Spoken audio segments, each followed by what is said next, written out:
dedication to life. But I remember you also said that he had some really, really good ideas that you were kind of kicking yourself that you didn't think of. One of them being the peace spray and taking the violence and the guns away because they were, not violent. They were more pure. Are there any other ideas that he came up with that? That was the main thing. A couple of ideas that just hadn't occurred to me. We were filming in Louisiana because that's where you film now. And when we were doing the Twilight movies there, the whole time we were trying to hide the fact that we were in Louisiana.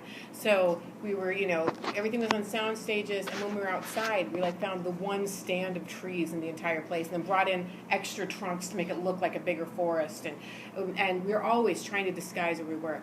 And Andrew said, what if we embrace it? We have Melanie B from Louisiana, and then we can shoot in the swamp and with the houses on the pillars, and we can be out on a beautiful plantation with the trees full of moss and everything. And I thought that was a really good, because it doesn't matter in the story. She can be from anywhere. It doesn't affect the story if she's not from San Diego, and if it doesn't change anything. And so then we got to really celebrate the beauties of where we were. Because he's always good at finding the best look for anything. And I loved it. The whole time we were on Twilight, we never got to go and film in the swamp, which was really cool. It was fun to get to see all of the really cool parts of Louisiana. I had read the book on the plane here and then watched the movie last night, and I was noticing how insanely visual he really is, to keep from the book. Were you involved in that a lot, keeping it, do you know what I mean? It really feels like you took exactly your complete visuals from the book and put them into the... Well, I think he heightened the visuals a lot. Little things that I wish... if we put all the footage we had in, it would be 4 hours long.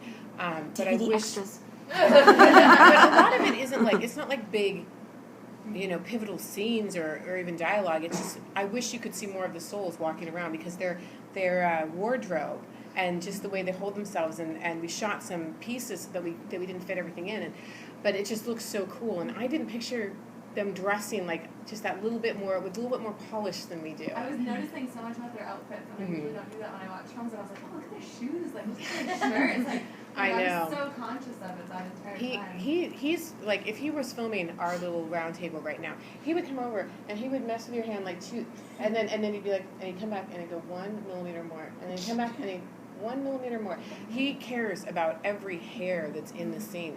It's an amazing thing. It can make for a long filming day, but in the end, it's totally worth it. So. Now, you said you would probably have 4 hours of footage. So what was going into the decision to keep it just at 2 hours instead of maybe pushing it to 2.5? It's a big time commitment when you hear the movie is 2.5 hours, and some things that you love can start to feel bloated, I think, in the time, because you're looking at all these nuances, and someone who comes to see the movie wants the story. I don't know, some people, I would be happy to sit through 2.5 hours of a movie that I loved. But then I have said in movies that I didn't love that they were 2.5 hour long, and it felt very long. It wasn't that big of a sacrifice. I felt like it was a lot harder on Austin, actually, because we had a 3.5 hour comedy, and we had to cut whole scenes, and nobody wants a comedy over 90 minutes, but we were cutting ridiculously funny scenes because we had to keep the story, and that's where the DVD extras are going to be amazing. I'm going to love that. Just one last question, I guess.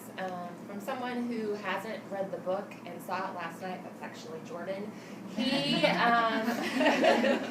He wanted to know, how did the souls initially come to Earth? How did they insert themselves into the first human? Which is something I never thought about. I think it's a little bit in there. I think actually the opening, I get confused because I've had the opening for the second book written for a really long time. That's something I did in the early stages because I wasn't sure where I was going to put it. That goes into more detail with that. But they came with their spider bodies because those are really useful. They have a lot. They're strong and they can handle a lot. And so they just had to get to a few people, because once you have one and a cryotank, one of the big cryotanks where they keep the babies, where there's 1 million of them, it doesn't take long. So they and it talks about in the beginning of the next one how they worked in. You find the preschool teacher or probably not preschool, you'd want like the high school teacher of the kid who is the Secret Service agent. And through that, you work into the president like in 4 easy steps. And then once you have the president and his people under, you start controlling the information. And you're doing this in every country. And then, I would invite Lori over for an afternoon lunch, and she would say, oh, of course I haven't seen Stephenie in a while. And then she would leave a different person because, it'd be that smooth. And you would go home, and your husband and your kids and everybody that you know and all of your friends would then slowly, it wouldn't take that long because it just works out exponentially. And it's very quiet, and no one knows what's going on because you don't lose your memories. There's nothing to give you away. In the movie, the eyes are a little bit more obvious, right? Yeah. And so it would be easier. But in the books, you have to have a direct light. And even then, it's kind of just a reflection that's a little off. But it's not so obvious to be like, there's something different about you. It would just be, oh, hey, my neighbors are a lot nicer lately, and everyone's cleaning up their trash well. Does that feel it? Thank you. Thank you, guys. I have to say that was probably the most interesting interview I'm going to do all day. So